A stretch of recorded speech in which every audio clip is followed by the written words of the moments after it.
The African American Legend series highlights the accomplishments of blacks in areas as varied as politics, sports, aviation, business, education, and religion. We will explore how African Americans have succeeded in areas where they'd been previously excluded because of segregation, racism, and lack of opportunity. I'm your host, Dr. Roscoe C. Brown, Jr., and with us today is Thelma, the Executive Director of the Northside Center for Child Development. Glad to have you with us again, Thelma. Oh, I'm delighted to be here, as always. Well, you've done such a great job. You picked up the legacy of the Clarks, of Kenneth and Mamie Clark, which started way back in the 40s about dealing with black children who didn't have access to mental health and other support. Absolutely. Tell us a little about the history of Northside and also how you have tried to continue that legacy.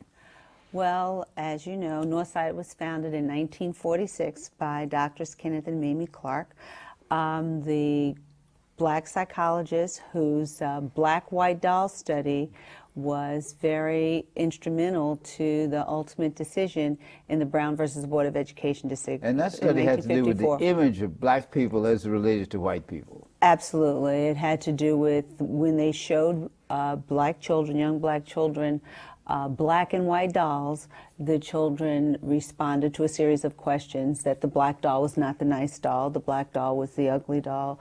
They were more disparaging toward the black dolls, who were reflective of who they were. So that study ultimately was very impactful in the sense of when the court saw that, they really got a sense of how segregation might be detrimental. Of course, years later, we found it's a little bit more complicated than that. It's a lot more complicated because than even that. though we have nominal integration, we still have economic and housing segregation. And lower opportunities, education opportunities. There's a major issue with education. You know, that was many black people's entree into the middle class and moving up. Education, quality education. There are more segregated schools now in terms of concentration than there were then, but it's not legal to do that. Exactly. So as a result, we feel we are free. Yes. Well, you know, I often review the study, and I once again, you know, refamiliarized myself with de jure segregation versus de facto segregation, which is a reality of segregation as opposed to legal segregation. But the Clarks early on knew that children and families in Harlem needed a place to go. When they were in the process of looking at, you know, getting their PhDs and deciding what Mamie Clark would do, and realizing that children in Harlem were not being served in a way that they needed because you were at the height of concern about juvenile delinquency, and that was a term used often for children that may have had some difficulty in school and acted out. And many of those kids were sent to the prison system, whereas white children who were having some difficulty might have been sent to a group home, or there may have been mental health services, private services.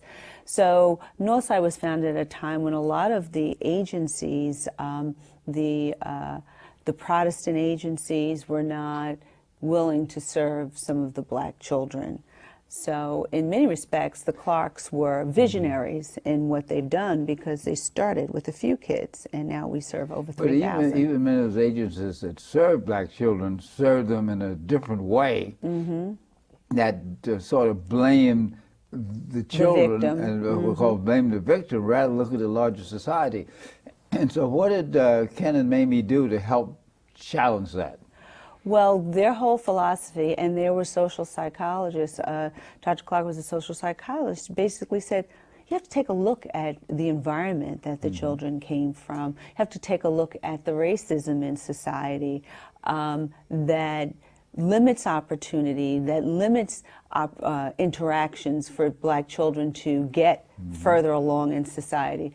So they were very, very clear. Now, the Clarks were very much the integrationists, but they were still very understanding and very aware of the fact that Black children and families were not achieving what they could achieve, their full potential, because of the racism in society. And so they ensured that when therapists got together, Black therapists, white therapists, when they opened their agency, they were adamant about having after-school educational programs to ensure that the children moved academically, as well as opportunities for them to talk about some of those feelings, not only those that were, as we might say, intrapsychic, but also those that were part of the environment, and not make them feel crazy because the environment was hostile to them in sometimes. Now, where did they get the referrals when they first started? The referrals came from self-referrals. One, it was self-referrals. It came from other agencies because, again, as I said, when they started, a lot of people were looking to move the Black children somewhere else. They didn't want to deal with any Black children that came to them, so that the Clarks were there. Became a godsend in many respects. But parents, there's one case that they talked about at length, the Clarks, Dr. Kenneth Clark in particular, about how children were being put in classes for the retarded. And the children, and a parent heard about the Clarks and knew that they were Black and came to them and said, could you just tell me whether or not my child is really retarded? Because if my child is retarded, I'll try to come to grips with that and think of how I can help his or her future. But if he's not, I need to be able to go back and try to do something with the school. And sure enough, they ended up evaluating the children, because these were psychologists that now had, they were Black psychologists who had the same tools as the white psychologists. And sure enough, when they evaluated the kids, the children were not retarded. They might need a little more educational support. And then they got a whole group of parents, and so they became part of the forefront of some educational reforms. And challenging the intelligence tests themselves. The tests Absolutely. were culture bound. And I know Ken and Mamie did a lot of work in challenging those culture-bound intelligence tests. Well, you know, sometimes people say the best way to take a look, to change a system is to do it from the inside. By virtue of them understanding the test, they had the opportunity to know where the tests and the weaknesses were of the test. They were psychologists. They knew how to do the testing, and sometimes they did testing, and sometimes they could say, you know, we don't think this is an accurate reflection of the child's capacity and capability. And they were adamant fighters for the children, and the people who joined them were also adamant fighters for that. I mean, there was a belief in what integration would bring. There was a belief in fighting for it, and there was a belief in achieving racial equality and equality. When you achieve that, you'd achieve equality in schools. There was a very strong belief. That was kind of a utopian belief. Because Well, economic power still years determines where we go. And we see now what we're in doing. 2010. Yeah, now Thelma we're in Dye is 2010. the director. Now tell us what you believe Northside should be doing. Well, Northside is a major social service agency that has to deal with any number of systems. That not only do we deal with mental health, and we deal with education, we deal with Head Start. One of the things that during my tenure I've been very proud to be able to put in place are Head Start programs, because Head Start programs deal with Head Start and early Head Start. Well, wasn't that part of the Clark's theory, that you had to start before they got to school? Start early, but the Clarks hadn't put in Head Start, although Dr. Head Kenneth Start Clark didn't even exist at that time. Well, that's true, but during their tenure, Right. you know, the Head Start programs, but Dr. Clark was very involved in commissions talking about I Head remember Start. that. So then I'm honored to continue the legacy that they started and actually implemented a Head Start program.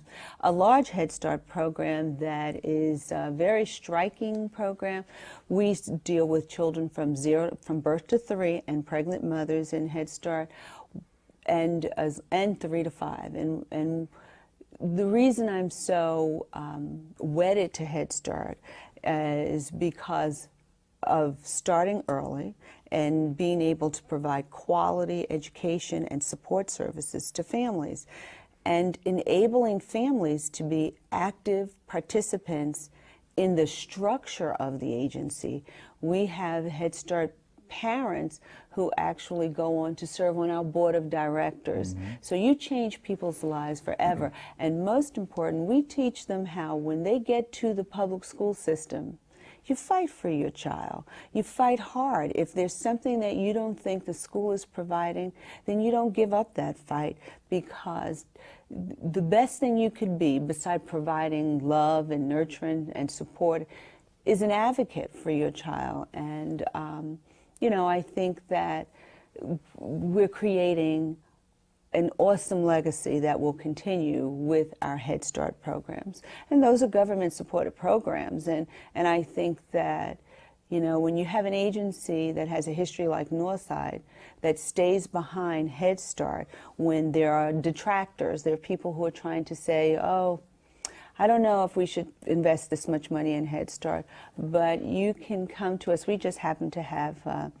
the Secretary of Health and Human Services visit our Head Start a few days ago, because they were releasing a public service campaign with the Ad Council in Sesame Street about, you know, healthy habits to hopefully to prevent the spread of influenza. But they come and they can see the benefit of the children, that the children are benefiting and learning. It's an educational program for the children and the families, and they're making a difference. So there's been so much blaming the victim recently, that poor people and people who have children don't behave, it's their fault, without recognizing the environmental and the economic circumstances and the advocacy that many people of low-income status take on. absolutely. How do you confront those attitudes in parents who say they just keep beating up on us, they're really demeaning our children? How do you work with parents to get them over that hump? We partner with them. We tell them that we're here with them.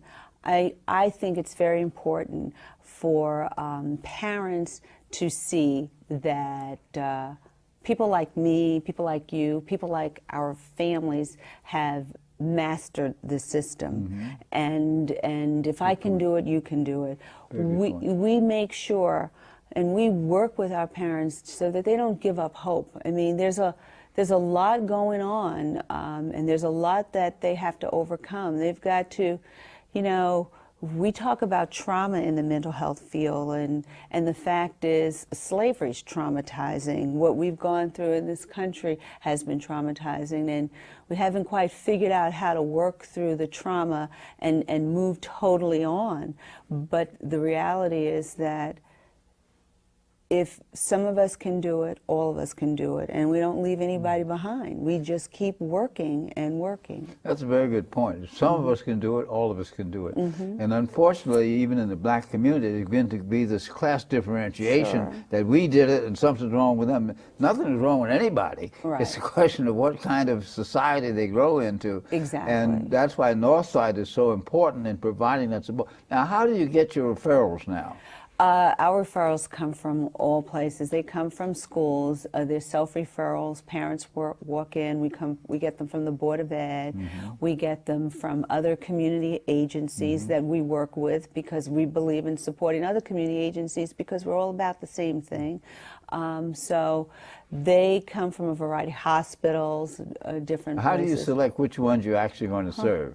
That's hard, I know. It's very hard, and it depends on the program. Every program has different rules, but basically the bottom line is it's first come, first serve, and if you have the need that fits that program, it's our job to take you in. And if you're in our community, we have to serve Harlem first and our boundaries first. We recently, you know, talked about our Head Start program, and some people really wanted to get in our Head Start program, but they weren't in our catchment area. So we have federal mandates, we have state mandates and city mandates that we have to follow.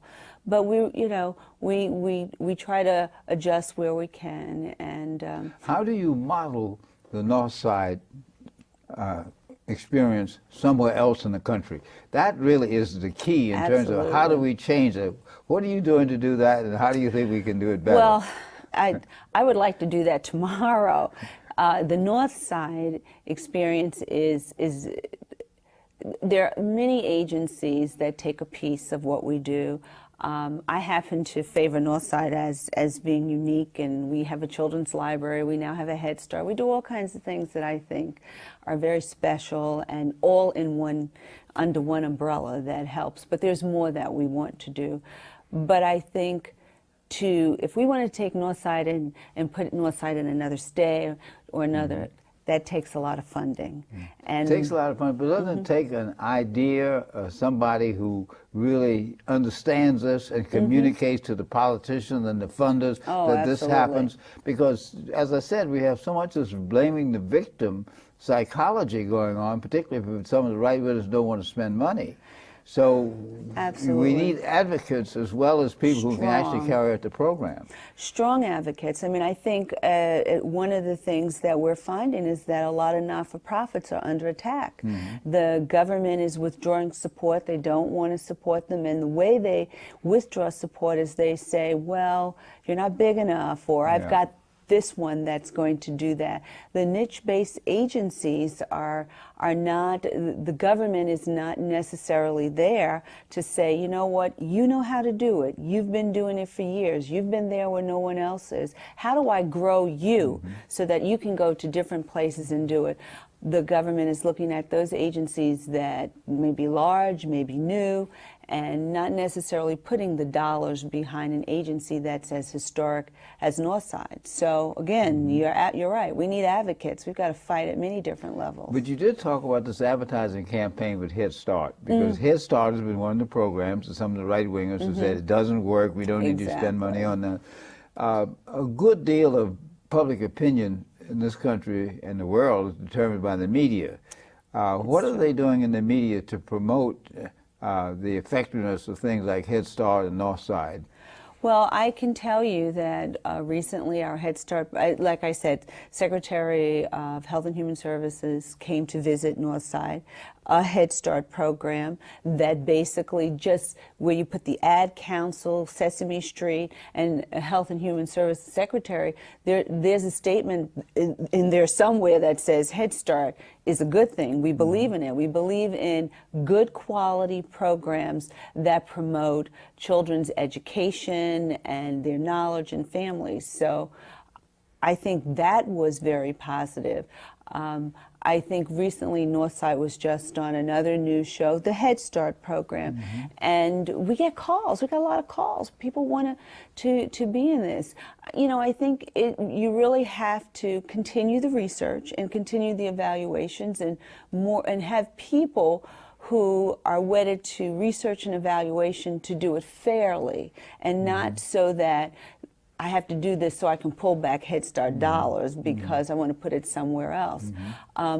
There are a number of economists now who are showing that investing early in children are making a significant difference in health and education and crime, all those things. And you save money in the long run. You save money. Invest in Northside, you save money in the long run. Children avoid the penal system. Children not only avoid the penal system, I remember I ended my Head Start talk with saying our children are ready to soar. They're not just catching up, they're ready to go and be all they can be. So, yeah. Well, speaking of money, which almost every nonprofit agency has to look at, you're thinking about moving your headquarters and getting a new building. Could you tell us about that? It's a very, very exciting time for Northside. We've been at our current location for about 35 years, and it was a location that the Clarks were instrumental in designing. So it's been a wonderful home for us. But we've outgrown that home, and we have the ability to double the number of children and families we serve. So we're about to get involved in a capital project for which we have fundraised. Now I have a great board, and they are, you know, tapping a lot of people. How much money do you need for this? We're looking at $35 million. Okay, checks in the mail. Wish it were true. Thank you. I understand, but you know what? How this do you works. want to do it? You want to do it as part of a larger housing development, or you want to do it as a standalone building? We are flexible. as long as we get enough space. We're looking at 40 to 45,000 square feet of space, and whether it's part of a development, a developer's project that really gives us what we want, which is ownership, we are flexible with that because they may need to do give-backs, and so they get some kind of accommodation for helping a not-for-profit. A standalone is wonderful. You know, we have looked for city space that we can ask the city for because we think we've earned the right to be and to exist. I think we've proven our worth, and we think that we're positive and hopeful that the city and the state and the federal government will, as needed, will support this. And you want to be located in Harlem. You're on 110th Street Harlem. now. We're on 110th between Madison and Fifth. And that's you our want to main locate site. in Harlem. I absolutely do. That's our history. You know, in addition to the wonderful services we provide and the lives that we change, the other thing that we want to do is preserve the legacy of the Clarks. I mean, this is our history. This is our Black history. Everybody should be about preserving the history. I mean, the reality is that whether you feel the children and families are best raised in their own community with their own teachers, or this is a post-racial era. What we do have is that the Clarks' work was instrumental in legally desegregating schools, and we know that many, many Black children benefited. So whether it is whomever, if you're interested in American history, this is a piece of American history, an African American history. Let's save it. Let's ensure that Northside continues. Now, if anyone in the audience gets motivated by this inspiring story, how do they contact you? What do they do about the fundraising? Well, we're www.northsidecenter.org or www.nccd.org. Happy to send us an email. The telephone number is 212-426-3400. And all you have to do is say, I want to hear more about Northside. I want to help Northside in its search for a new home, and we will be in contact. Absolutely. Now, many fundraisers have celebrities who are pushing this. Do you have any celebrities who are identified? Not that that's the only way, but it is one way. Well, we've had, you know, a number of celebrities come to our gala. Northside does a major fundraiser. They do a wonderful gala. A lot of celebrities come through our gala. We haven't identified any, and I would tell you some of their names, but I don't want them to run before I've had a chance to approach them. Now, we were talking earlier about this idea of Black celebrities and Black business people contributing to Black organizations. Absolutely. We hear about Gates and Buffett and all those billionaires. There are maybe one or two Black billionaires, and there are not a lot of Black billionaires, but there's some. What are some of the problems of actually getting the money from those type of people to support Black organizations? Well, I think aside from the fact that there are not as many Black billionaires, Black millionaires as white, then you then are taking from a smaller pool to serve a larger number of organizations. And as with any philanthropist, they get wedded to a charity. And that's not to say that the Black philanthropists are not wedded to Black charities, but if they get wedded to 2 or 3, well, there are probably another 500 that are starving for the kind of philanthropy that you get when you get a very generous donor and a generous Black donor. I mean, I think it's a complicated issue. I think that we should, you know, this is another area where you want to make sure you have the research and the data, but the fact is, you find when a Black person gets rich, they're going to try to help their family. So that automatically takes some of their wealth, and then they go to their church or their religious organization, and that takes some of their wealth. And then maybe then the educational agencies come, or the social service agencies come, and then they get flooded with lots of asks, and then or else then they also have to spread it around. So you're now giving, you know, money around to a lot of different organizations, and an organization may feel, well, this is all I got, I need more. So it's very complicated, but I think that I would not think that it's wise for us as a people to foster a myth of black people not giving to black organizations. Well, they do. Because As a matter they of fact, do. the studies indicate proportionally Absolutely. black families give more money than white families. It's Okay. just not as much money. Exactly. But one of the things that does come up, there are certain agencies that attract certain kinds of people. Yes. There's a certain, the arts, a certain group for childcare, a certain group for education. That's right. And quite possibly they might work together. One of the things that there was the Black United Fund to try to work together Right. to begin to get black people to focus on various areas. So that Northside is a classic example. You're a success story. You Sure, are doing great absolutely. service. Absolutely. You want to expand. Absolutely. Some of that expansion should be supported by the business community, some of it will be supported by the black community, and some of it will be supported by government.